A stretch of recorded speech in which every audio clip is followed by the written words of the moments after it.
All right, you want to go? We got 61 people. You ready to go? You early I am. career, you Zillenials ready? Knock 'em dead. All right. Ms. Collins, take it All away. right. I will take control of the opening. All right. Well, welcome everyone. Thank you for joining us. Today's ERA live session will be focused on the topic of the art of hiring, training, and retaining Zillenials. This might sound familiar to some of you as this was the highest rated breakout session at this year's ERA conference.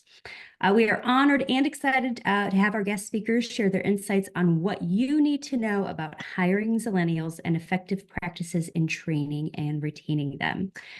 Before we get started, audience members, please be sure to mute your devices. If you would like to ask questions, and questions are encouraged as we have time, please utilize either the chat box or the raised hand function. We'll try our best to get to you as time allows.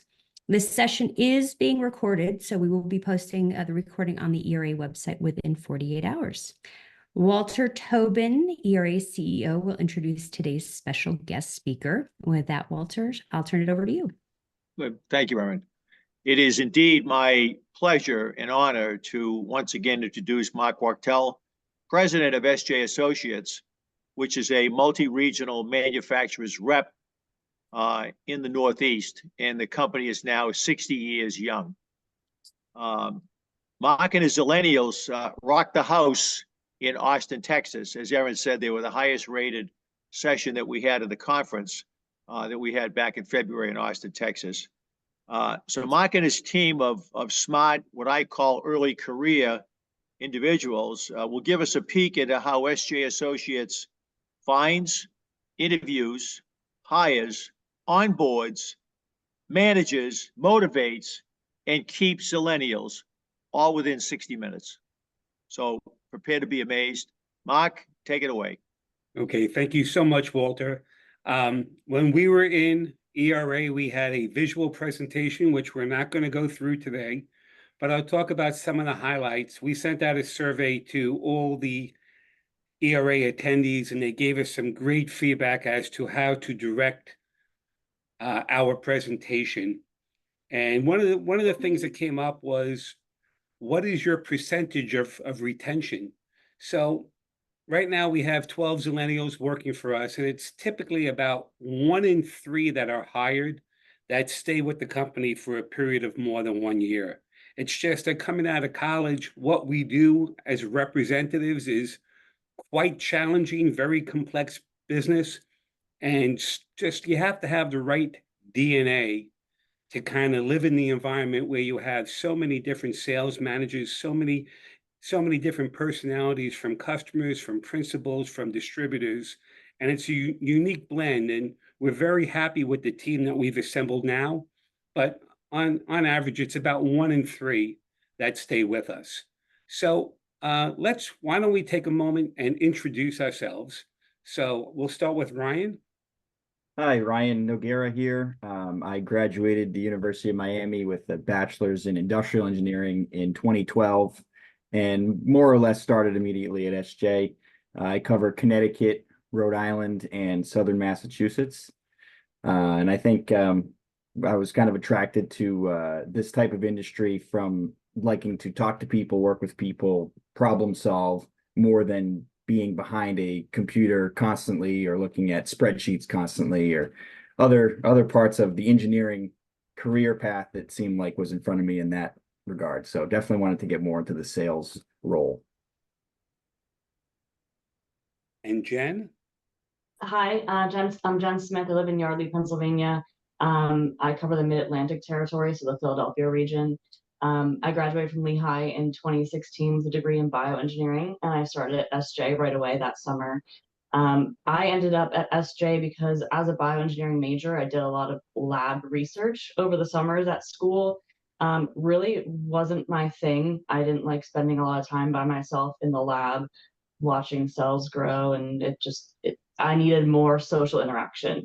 So I started looking for jobs that were engineering based, but more on the business side. So consulting, sales. Ended up interviewing for SJ, not really knowing what a manufacturer's rep is or what a semiconductor is. But I was really blown away by the dynamic environment. There's something different every day. So that's been the biggest draw for me in this industry. Thank you. Jeff Tilley, unfortunately, couldn't join us. He's at one of these destination weddings in Italy. One thing about having Zillenials is it's that time, so we have a lot of people engaged. We're celebrating Ted just getting married over the weekend, and we've had new babies in the family and new babies on the way. Correct, Jen? Wendy? Yes. So, hi everyone, Wendy London. I'm based in New York and I've been with SJ for about 7 years now. I graduated from Binghamton way back when in 2015 with a financial economics degree, and I actually started off in the power tool industry, so worked there for about 2 years. And I really wanted to transition into the semiconductor industry because I really enjoy a good challenge. And I think, like Mark said, that's something you'll never run out of, right, in this industry. And then more importantly, I just like how fast-paced and quickly everything changes. You know, customers' designs are always changing. The kinds of products that our manufacturing partners are coming out with always changes. And it's just really, really fun and engaging. Thank you. Lonnie? Hi, I'm Lonnie Chow. So I have a Bachelor of Science in Physics from Adelphi and a Master's in Technical Management from the University of Rochester. I graduated in 2019 and started with SJ at the end of that year. Currently supporting all territories as our digital strategist. As for why this industry, so I was always interested in the semiconductor world. And while I was trained in physics, I did research in electrochemistry, studying thin film semiconductor in Poland. And after spending a couple of Saturdays in a dark room exposing this thin film to light every 60 seconds, I realized I wanted something with more human interaction, more fast-paced, and I decided to look more into the business side, and that's how I came across the rep industry. And also, you know, more sunny days would be helpful. And to that point, I believe Wendy and I will be volunteering in the ERA golf outing event next Monday. So I will be definitely getting more sun. So it seems to be working out well for me so far. And Ted? Hi, everybody. I'm Ted Batchelder. I graduated from Providence College in 2019 with a Bachelor of Science in Marketing and Finance. I've been with SJ for 5 years now. I'm based in Newton, Massachusetts, and cover Boston, Cambridge, and the surrounding Massachusetts towns. Finding SJ, my parents are both in the industry, which sparked my interest post-college. I knew I wanted to be in a people-facing position, and sales was a great path. Fast pace of innovations and technology have always excited me. And after learning more about the rep model, I knew that I wanted to be on this side of the business, touching so many different companies. I've always loved working here. Feel like I can make a genuine impact on a day-to-day basis. I can call up Mark, the president of our company, and give him feedback and change our internal CRM system and our mindset on the way we conduct business, and feel my voice is heard. Hello, everyone. My name is Joe Cellino. I graduated the University of Massachusetts Lowell with a Bachelor of Science in Mechanical Engineering in May of 2021. Shortly after that, I came on board SJ in July, and ever since then, I started calling on Boston, Greater Boston, and I split Connecticut with Ryan. I also support distribution locally in Boston. And it's a similar story to many of my colleagues. I had several opportunities to work in on-campus laboratories and worked on some really, really interesting projects. However, I was stuck behind a desk for 8 hours, and I wanted to have a little bit more human interaction. And when I found what SJ was offering and really got to learn what the company was about and really understand the industry at a deeper level, and to be able to influence local design, I think that really is something that is incredibly fascinating to me, and I can't wait to see what's to come. So it's a pleasure to meet all of you. And Charlie. Good afternoon, everyone. My name is Charles Bobby. I've been with SJ for about 2 years now, and I graduated from Penn State University in 2021 with my Bachelor of Science in Mechanical engineering. I am with Jen in the Philadelphia market, so I service all of Delaware, southern New Jersey, and then Pennsylvania. And like a lot of my colleagues, I was really just trying to find a job that's dynamic. I wanted a role where I could socialize and kind of get in front of customers, but then also still utilize that engineering degree that, like my colleagues, we all work so hard for.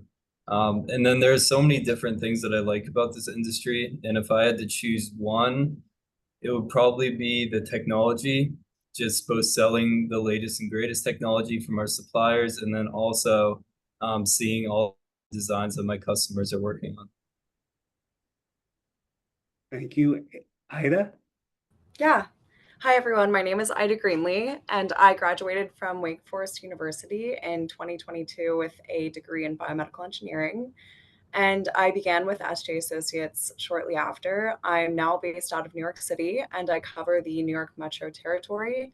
And I joined SJ because, similar to Jen, Lonnie, and Joe, I had a research position during my undergrad and realized I wanted a role that was far more social and had a little more pace to it. And with my background in engineering, I wanted something that married business and tech together, and found SJ through Jen's younger sister, actually, who was also at Wake Forest at the time. Thank you. And Rashawn? Hi, my name is Rashawn Lopez, and I'm based in Fairfax, Virginia, supporting the Chesapeake region. I graduated from Virginia Tech just last year with a degree in mechanical engineering and have been with SJ ever since. I found SJ through Handshake, and at the time, I had never even heard of a rep company or semiconductor sales in general. So, but I sent my application anyways, and after having a few interviews with different members of the team, I knew this would be an interesting career. I've always loved tech and learning how things work, so it seemed great. I mean, semiconductors are the building blocks of every device, so and it's awesome to learn about them and see firsthand them being prototyped into end designs and products. All in all, I joined this industry because it felt like a career that I would enjoy, and I saw the potential for growth. You eat what you kill in this industry, and the idea of not relying on small raises every year is very appealing to me. That's great. And we have a little special guest. We have our summer intern, if she wants to say hello. Hi, my name is Lily Wachtel, and I currently go to the University of Michigan, and I'm considering a career in high-tech sales, so I'm really happy to be here. Excellent. Before I say anything else, are there any questions or comments or any feedback from the audience?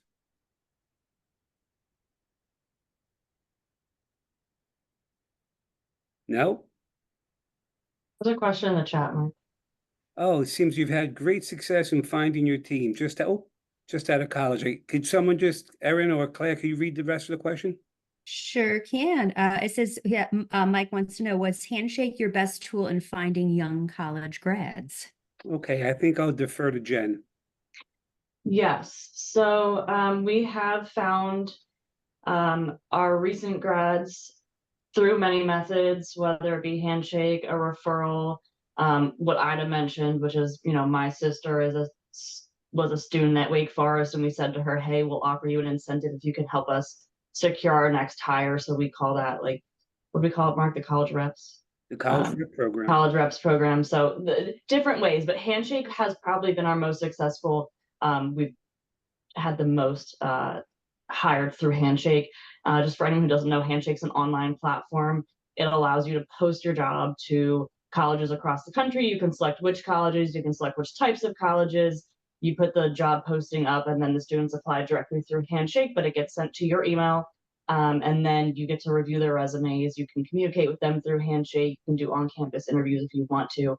But it really helps you get the word out there that you're hiring, and it's a broad pool of applicants.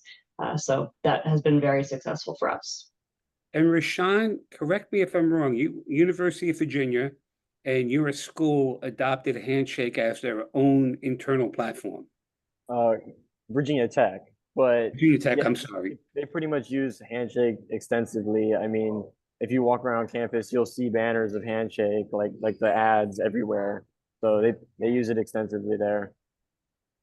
Okay, so hopefully for the audience, everyone sees there's a commonality with SJ in that we like to hire people that have degrees that are process oriented and, work for solutions. So if you notice, we have a lot of folks with engineering degrees, and we have folks with finance degrees and a couple with marketing degrees, but we're looking for people that are process oriented and can solve challenges, which is really the tools that we believe they need for our business. On top of that, we also look for people that were in sorority or fraternity participation, just because our business has such a social aspect to it. And we find that people who are from the Greek life, they're just generally more comfortable in social environments. They're more willing to go out and meet people and be in those type of environments. Also, anyone that played a team sport seems to do quite well in our business, because we feel that our business is really a team sport. You really can't book business by yourself. You need the support of everyone, whether it's getting samples, getting quotes, solving technical challenges, working orders, placing orders, delivering orders, and you just need to know how to work in a team environment. And it's interesting, we do get resumes where, people put down their activities and it's running, skiing, golf, and these are all great activities, but if you notice, they're all solo activities, as opposed to people who played soccer or tennis or lacrosse. So those are some of the key criteria that we look for when we're going to the colleges trying to find new candidates. Any questions or feedback? There's a follow-up too. I'm sorry? Mark, there's another question in the chat box. Is there a fee for Handshake? Does it cover many schools? Sorry, gotta go back to Jen. She's our Handshake expert. There's no fee, and it covers 1,500 schools. I mean, you can select what you want. You can filter based on what majors they have, what, all different types of, where they are in the country. But there's no fee. There is another platform called Simplicity. I think it's Simplicity SY, Simplicity. That does have a fee. That it's like $250 for 5 schools or something like that. But Handshake pretty much reaches a lot of schools. And if there's something that's not on Handshake, you can just go to their college career portal website and make your own portal instead of paying for Simplicity. So just because we haven't found that the Simplicity reaches the schools we want. I also don't want everyone to disregard the college rep program. If you ever work with a headhunter, you will know that they get approximately 20% of the first year's salary as a fee. And everyone here started with a competitive engineering salary, so that fee is quite high. And Ida, if you can kind of describe, so Jen's sister came and approached you, and that's how we found Ida, a wonderful hire from Wake Forest, which is a college that we don't normally recruit from. So Ida, if you can share a few thoughts about that. Yeah, I think it's entirely helpful to have a connection. Jen's sister had vocalized it in a cappella group that she was in, actually. And one of my friends from my sorority happened to be in the same a cappella group. And she knew that I was looking for a job in tech sales or just like a business role that incorporated tech into it, and said that someone who she was friends with through a friend happened to have a role for me. So I reached out to her. She referred my application and the process started there. And it was really helpful having that role come from another Wake Forest student and her sister nonetheless, just because it gave me some sense of like comfortability and confidence in it being a good position. So that's a little bit about that. Yeah, we basically had an inside champion explaining to Ida that her sister worked for this company. Her sister was happy. If you want a job in tech sales, it's worked out really well for her sister. Why don't you interview there as well? And what we ended up doing was giving a $3,000 debit card to Jen's sister, which as a college student is a tremendous amount of money. But the fee was a fraction of what a headhunter would have charged. So everyone won but the headhunter. Any questions, feedback? Okay, so the next thing is should we talk a little bit about our hiring process, how we go through and vet them after we get a resume? So Wendy and Ted, if maybe you guys just want to highlight some of the things that we do. Sure. So yeah, we have a formalized interview process. It's been refined over many, many years, as I know Ted can attest to. But typically, Jen or I will take both the first and second interview. So whoever does the first interview does not do the second interview, right? And then we have a list of questions that we typically will try to ask candidates. And there are certain questions that, we'll look for them to answer. So, for example, one question that I think I remember asking Rashawn, right, was, hey, if I asked you to do something impossible, right, like you thought it was impossible, how would you try to handle it? So we have questions that we know kind of vet out the types of personality traits that we look for. And then once they pass the interviews with me and Jen, they move on to interview with the divisional manager of our territory. And then after that, they'll interview with Mark. And Ted, did you want to talk about the caliper exam?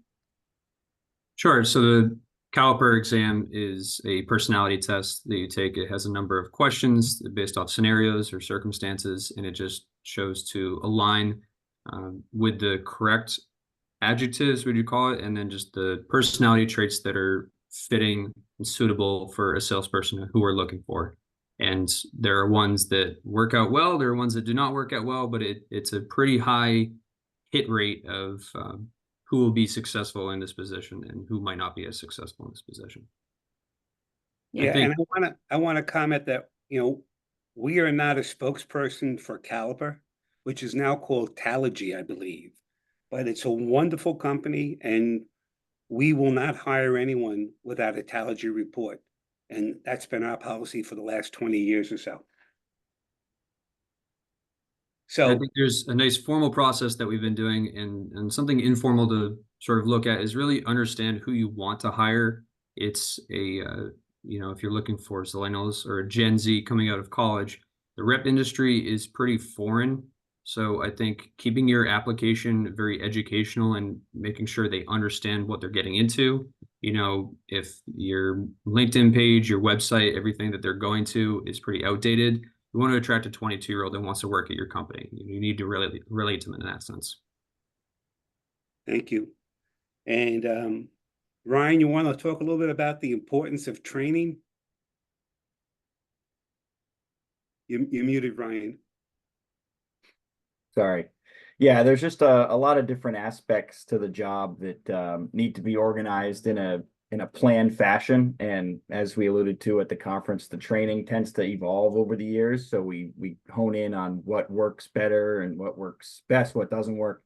But being able to know who to target with what technologies, know enough to be dangerous with those technologies, and who the decision makers titles typically are, using the tools we have to find those decision makers, and then how to verbalize what the value proposition is to them and track all of those next steps, quoting, and ideally through the production timeline from concept to mass production and getting paid. So there was a question I saw about, is it true or is it common that Zillenials are not comfortable coming to in-person interviews, but would prefer to have a Zoom interview? And I think for the most part, did anyone not have an in-person interview? Rashawn, never in person? I did not have an in-person interview. No, the first time I met everybody was at our annual barbecue at your place. And Ida, we didn't do an in-person for you either, right? So I was in North Carolina, so it makes it a little difficult to do an in-person, but we did have a lot of calls and a few Zoom sessions. And then before I actually started at SJ, we had the company-wide barbecue where I was able to meet everyone, which I really consider that like the final form of a vet process. I will say prior to COVID, I would never let someone be hired without an in-person interview. But we did hire Ida, Charlie, and Ava during COVID. And Rashawn, were you post-COVID or was it still COVID? I was post-COVID, but I was living in Blacksburg, Virginia still, and I had an internship down there, so I couldn't make it up for in person. Okay, I was also hired during COVID as well, Mark. gotcha. Did we do an in-person with you, Joe? I don't think we could.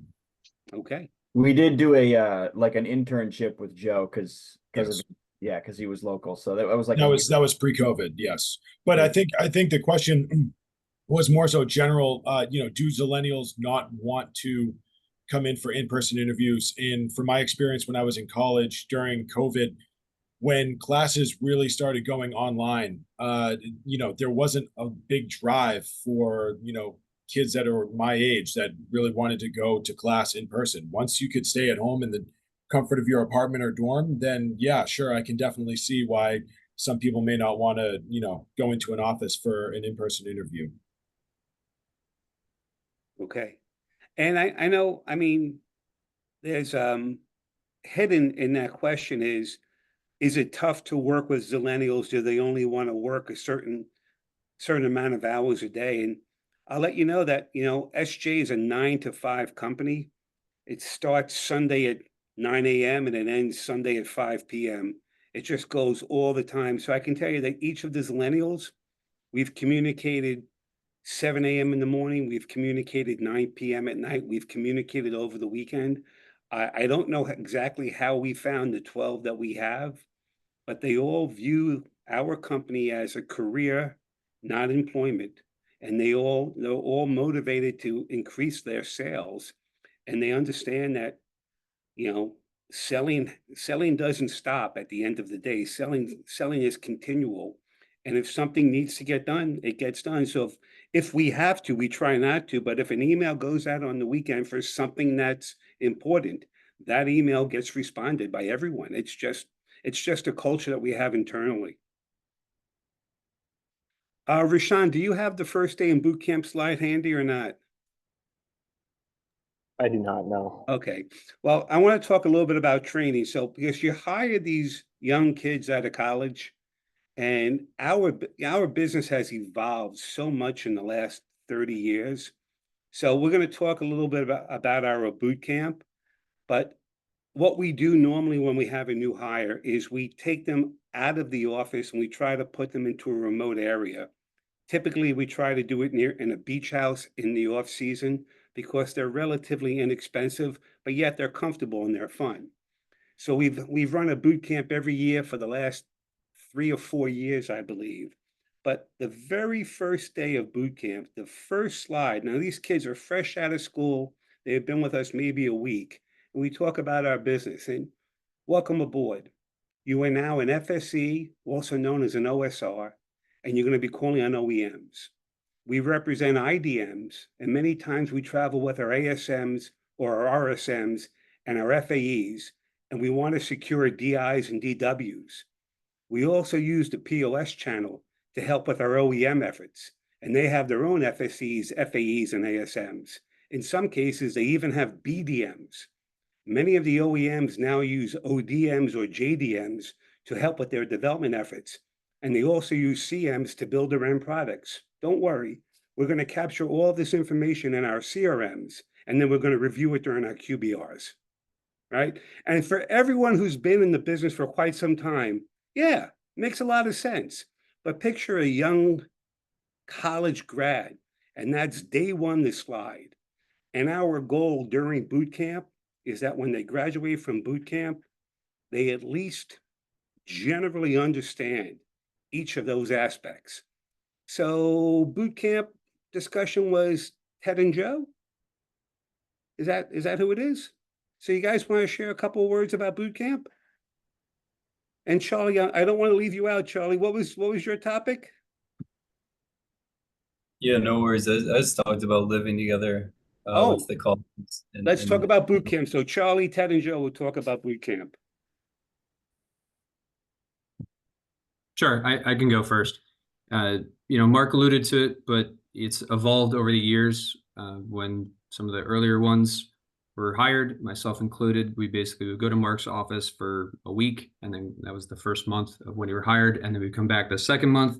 Now it's involved into a beach house on the ocean, which is pretty awesome. So it's this 4-week training program at this point. You know, it's typically held in an offsite location. It just covers all aspects of the representative business. You know, why do we exist as a company? You go through everything, communication skills, selling, and all of our training procedures. We have, Mark, correct me, something like 500 slides. It's been evolved over years and years, you know, and it just goes to the core values of the company and the industry. So if they can understand these, then they're in a great place.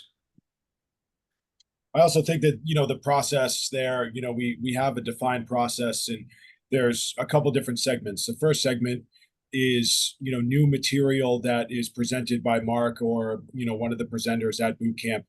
And then after lunchtime, we all get together, whoever's in boot camp, and, you know, we recreate some of the material so that we can use it down the road for future boot camps and, you know, continue to refine that material.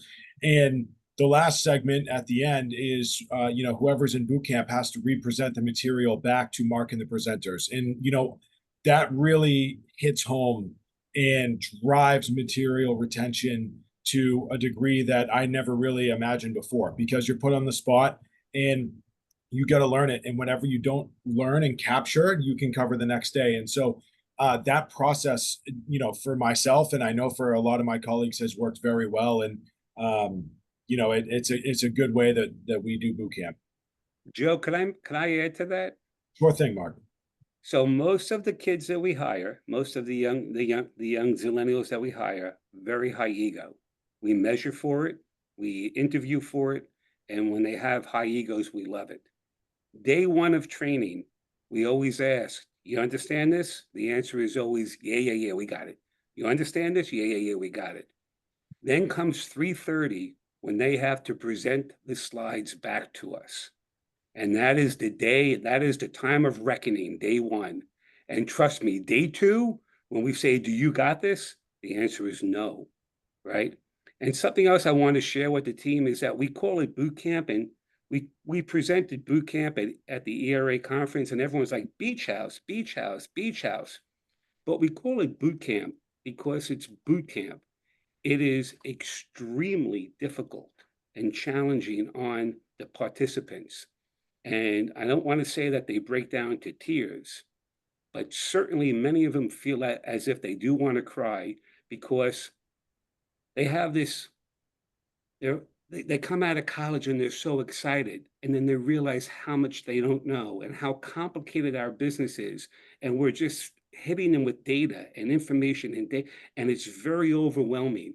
But we have to do it because there's so much to learn, and we have to get them to a point where they can get out in the field and actually start moving forward. So Charlie, I know you're going to talk a little bit about living together and the relationships you form, but also share a little bit about how uncomfortable boot camp was. Yeah, so boot camp was, as Mark just mentioned, extremely uncomfortable.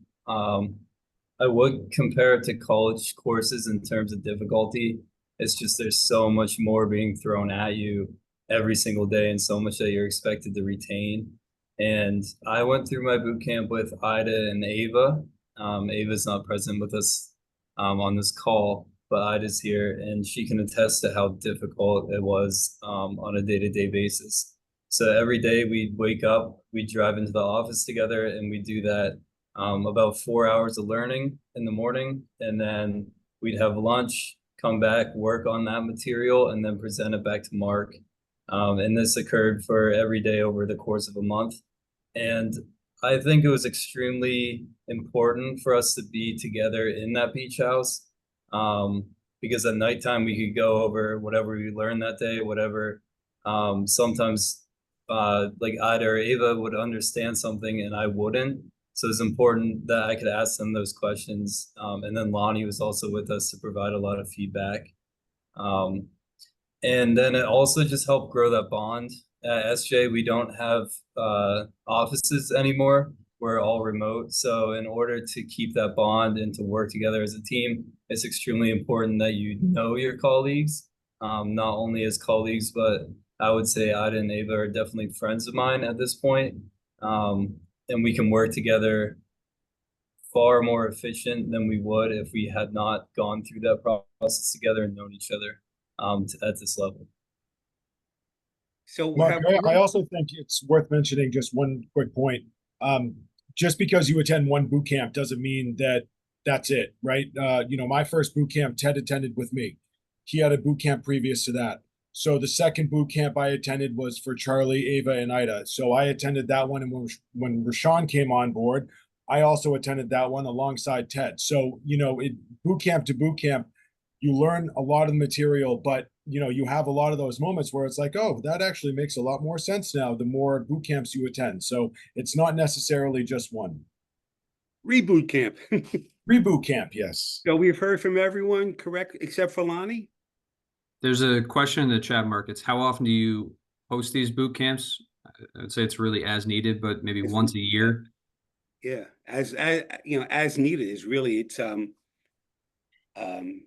you have a new hire, it just you come out of boot camp so much more armed to deal with our business than before you went in, that you want to have the boot camp as soon as a new hire starts. We try to hire off recruiting, so we try to hire kids that graduate in May and start them in September. So we want to run a boot camp in September. But theoretically, someone can leave at any time. If someone leaves and then we have to hire somebody, then we're going to have a boot camp at that time. We just haven't had to do it in the last 4 years. I want to make one comment to what Charlie said, and I want Lonnie to say a few words. So we put Charlie, Ava, and Ida into a house together, and they were complete strangers. Ava went to Carnegie Mellon, Charlie, Penn State, Ida, Wake Forest. They met each other for the first time during a summer barbecue. And I figured they would live together Monday to Friday, and then on the weekends, they would all go do their own things. And they were there together for a month. What really surprised me was over the weekend, they would go back, like Ida had an apartment in Manhattan. They would go back to Ida's apartment, the three of them, and they would stay together throughout the weekend. And what emerged from, we call it CIA, Charlie, Ida, and Ava. What emerged from that boot camp was a bond. It's almost like siblings. You will never break up the bond between Charlie, Ida, and Ava. And and they work in 3 different territories for us. We have a New York territory, a Philadelphia territory, and a Chesapeake territory. So they're kind of independent regions, but they're still very, very close. And that was something that, you can only hope for by driving a boot camp strategy. Lonnie, you want to say a few words about some of the things? Lonnie's a little different. She's our digital strategist, which is an interesting position in the rep world.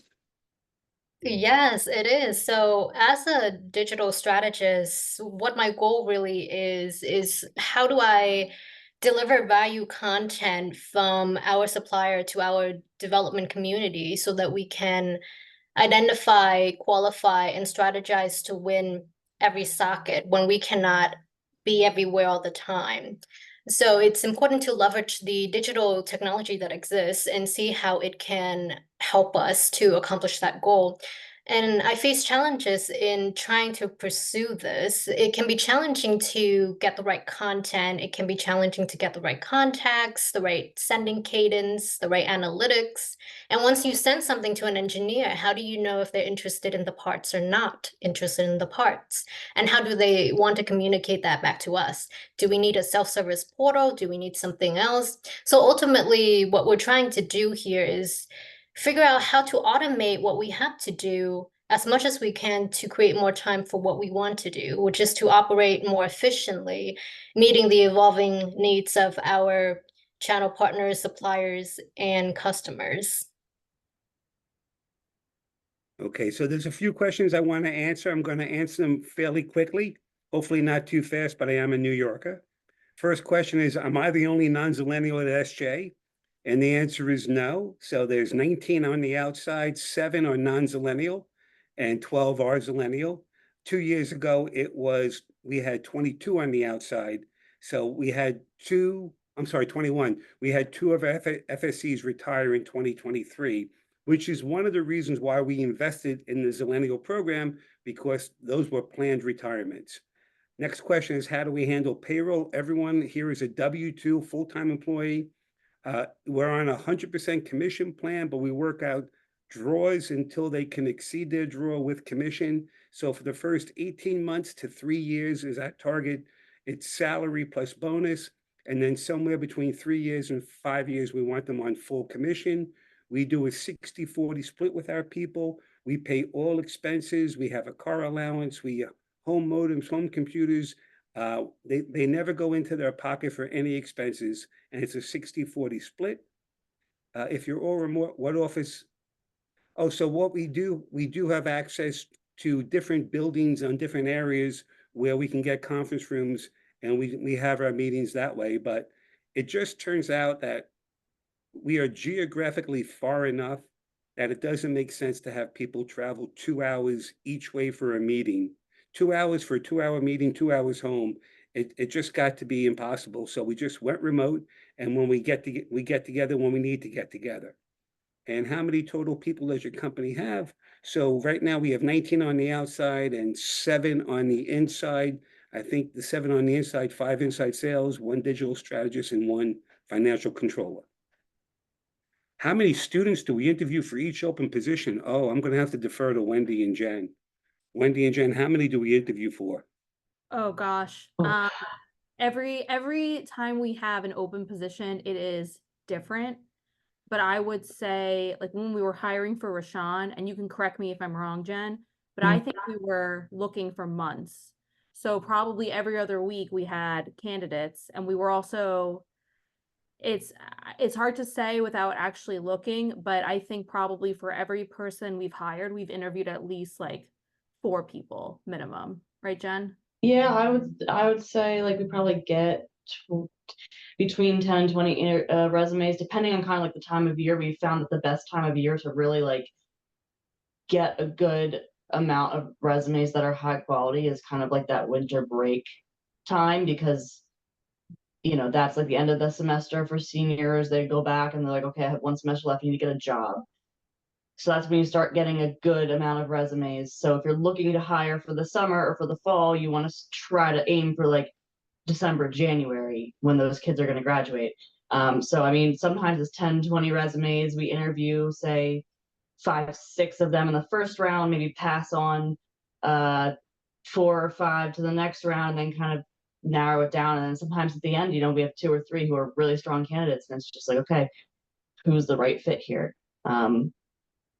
Hopefully that answers it. So I have another question, which is how long everyone's been with the company. So I'm going to guesstimate. So Ryan's been with the company 11 years. Cullen's been with the company 11 years. Jen and Jeff and Wendy, about 8 years. Yeah. Lonnie's on your 5th year. Charlie, Ida, and Ava are just August will be 2 years. Joe and Ted are going to be, Joe, you're 3 years, and Ted, you're 4 years? 5. 5 years. And Rashawn is not even 1 year in the making, right? When's your anniversary, Rashawn? September. Okay. And then So at the most senior level, 12 years. At the most junior level, 1 year. And pretty much we have like different tranches at 3, 5, and 8 between. Next question, have I seen any trends amongst those that leave within the first year? Ooh, how do I answer this politically? They're asked to leave within the first year. If you think about the life of a rep, you have 12 different sales managers on average, or you have 12 different lines, you have 24 sales managers on average. Everyone has a different personality. When you first start out in the business, you're given a large account base. So you have a lot of principals, a lot of sales managers, a lot of customers. There's a lot of balls in the air.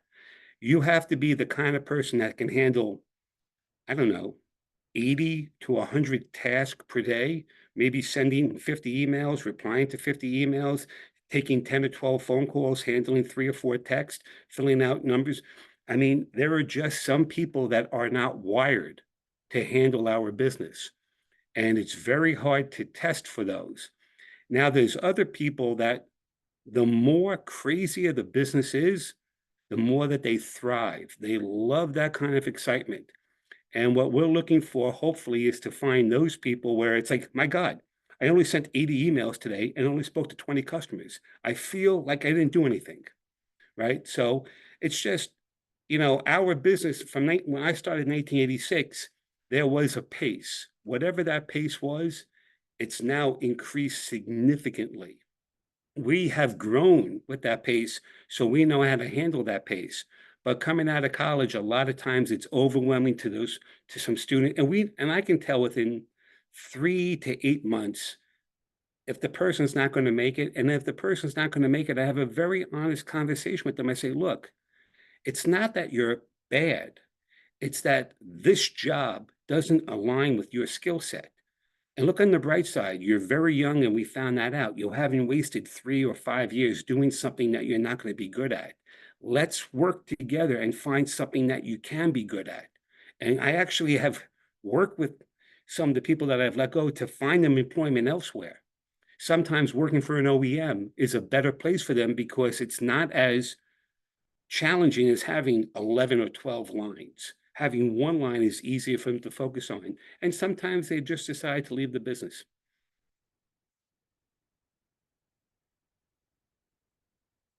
Any other questions or comments?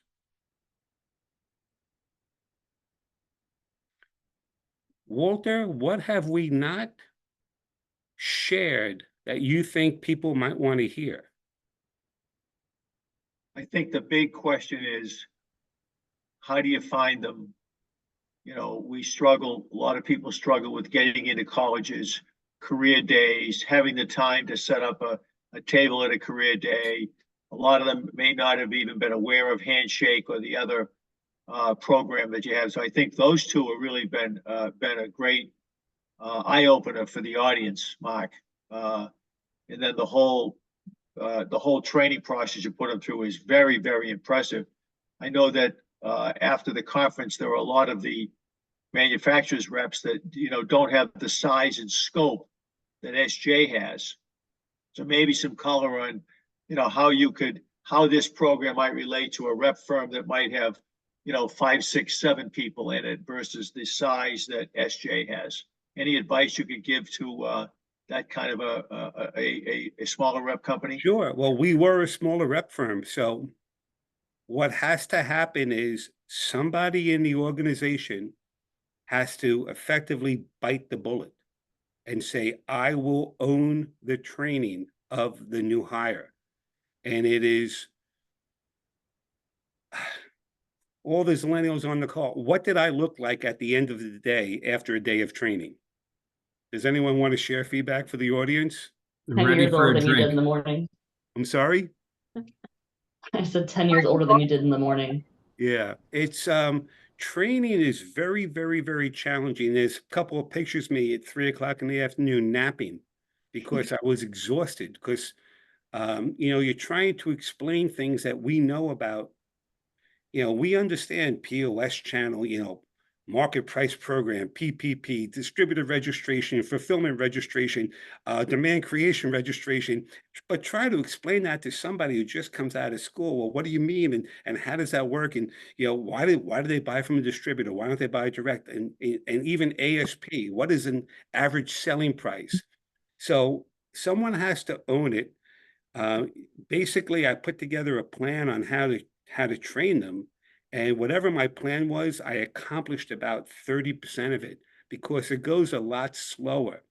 And the other thing I could recommend is your best salesperson in your rep firm may or may not be your best trainer. It's kind of like a football coach or any sports coach. They may not have been the best athlete when they were younger, but they're a good coach because they understand how to get people to understand the concepts and how to motivate people to learn those concepts. So what you need to do is I hear from a lot of other companies that, well, we have a new hire, we have 7 employees, everyone will train them 1 hour a week. And that's how we'll split up the training. I would say this about training. Bad training is really hard to undo because they come in so fresh. And if they learn something the wrong way, how do they forget what they learned? So you should really sit back and do some self-analysis and say, who would be the best trainer in our company? Let's take the workload away from that person so that that person can train.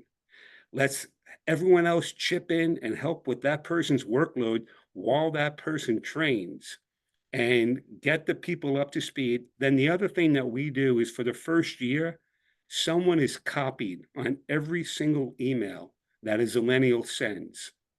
So you can see real time how they're communicating with the customers, but also you can see if they understand the meat of the subject by how they communicate. And you can real time tune every email as opposed to sitting down at the end of the week and saying, okay, let's review the emails that you sent. It's a big obligation for who's ever willing to do it. But at one point, I had Jen and Jeff working for me. I was reading 300 emails a day for the better part of about 6 months. And I know Jeff's in Italy right now at a wedding, but Jen, of all the emails that you sent every day, how many emails were not read? None. None. I read every single one of them because that was the obligation that I took, because they were representing an SJ. I am SJ. If they failed in the field, I failed in the field. And it was just, it was horrible. It was really uncomfortable, but I did it. I got past it. And now what I can do is the Zillenials can now get copied on the emails from the new hires, and they can take that workload off me. Did that answer the question, Walter? Yes, I think we have some questions in the chat. Aaron, do you want to ask maybe a couple of people to open their mics and talk directly to Mark and the team? I sure can. Yeah, Dave Johnson, looks like you have a question about hiring methodology, if you want to open your mic. Yeah, I just had a question about how did the change come about and how has it impacted the business? It seems like it's something that's noteworthy and to talk about, but what made that change precipitate and how has it affected your growth? The change of hiring Zillenials versus hiring non-Zillenials? Yes. So we feel that right now, today, in the marketplace, 35% of the customers are Zillennial. And we feel the best way to communicate with Zillennials is with other Zillennials. Interesting. So, like when I still call on customers. When I visit my customers, everyone there has Zillennials. Everyone that I talk to has Zillennials. And when I communicate with the Zillennials that work at the customers, it's 100% pure business. And it's not like I say, you want to go out for lunch, it's, I could be 35 years older than the person I'm calling on. And we as a company just said, why not offer, why not match brass with brass? So for the seniors, have the seniors, and for the younger Zillennials, have the Zillennial sales force so that they can interact, they can develop those relationships, and they can grow over time. It's our philosophy. I don't know if it's exact right, but we believe that in order to address the Zillennial engineers, you need a Zillennial sales force. All right. Thank you, Mark. Next up, Michelle Kahn. You're still on if you want to unmute and ask Mark your question.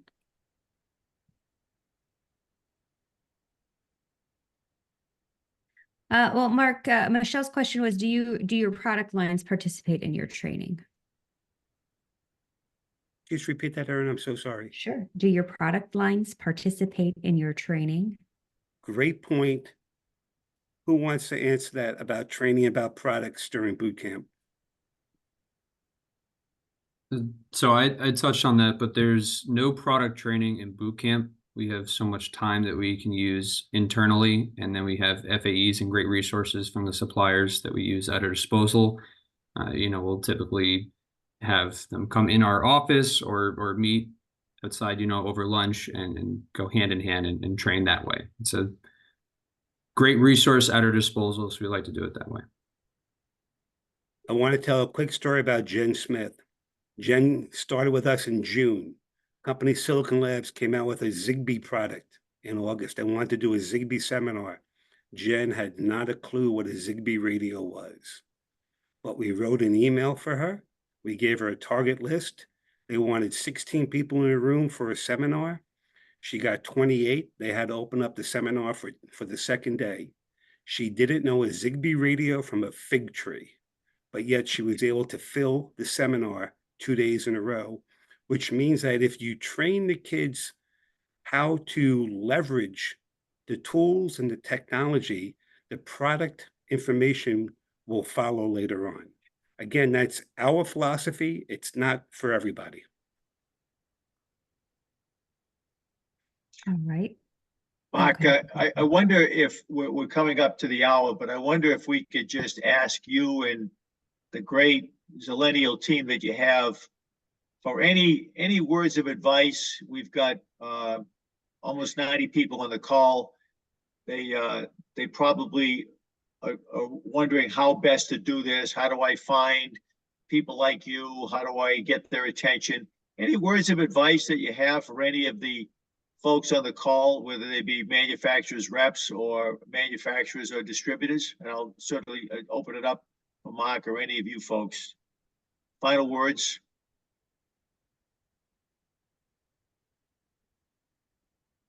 All right, everyone's going to be shy, so I'll final words. Before I finish up, I want to thank everyone on the call.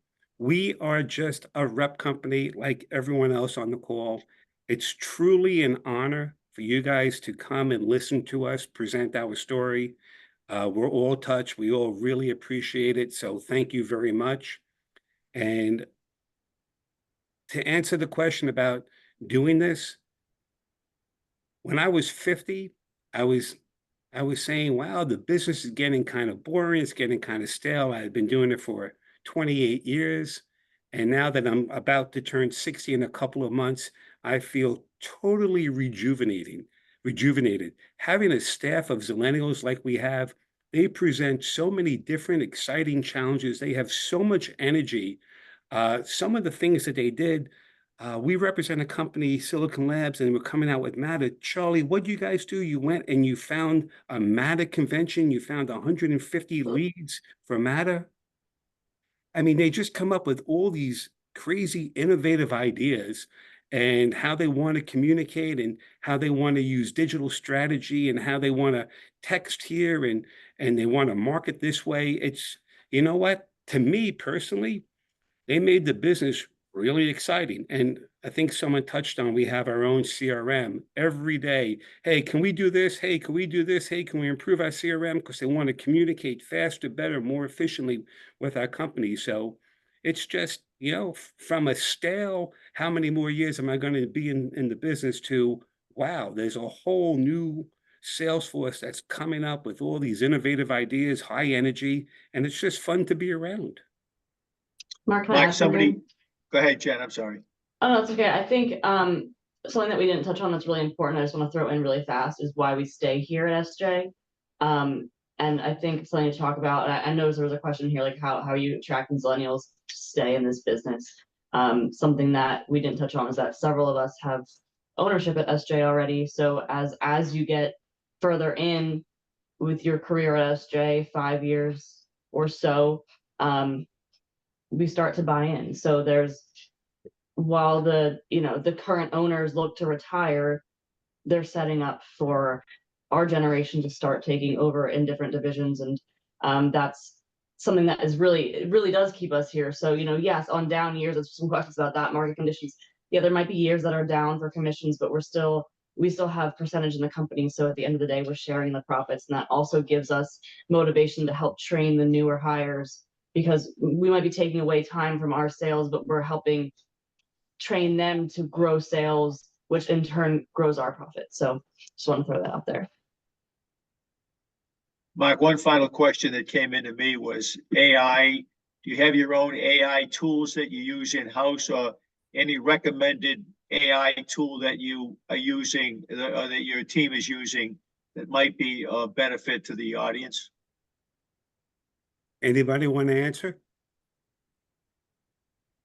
I think Charlie should answer this one. Yeah, real quick.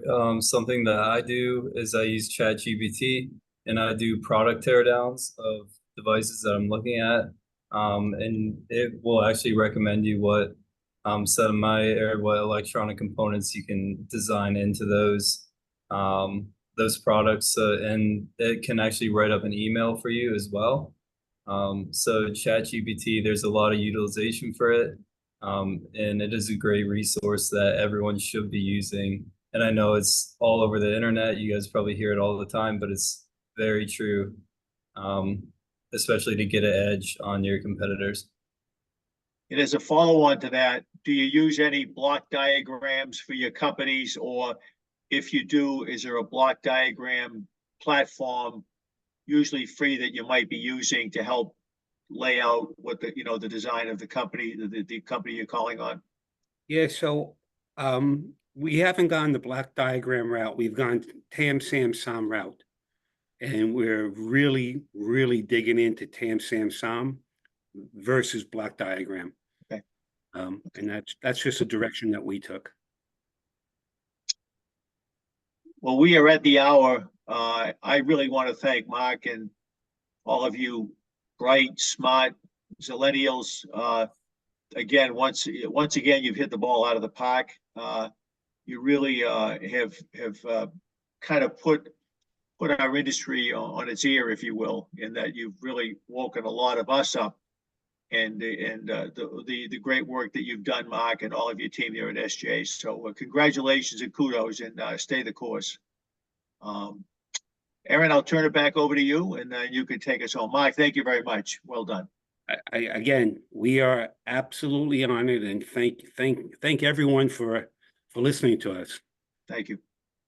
All right. Thank you, Walter. And thank you, Mark, and the SJ Associates team for taking the time to share your experiences and insights with our members today. As a reminder, the session was recorded. A link to the recording will be posted on the ERA website under the ERA Live section in the Online Tools tab.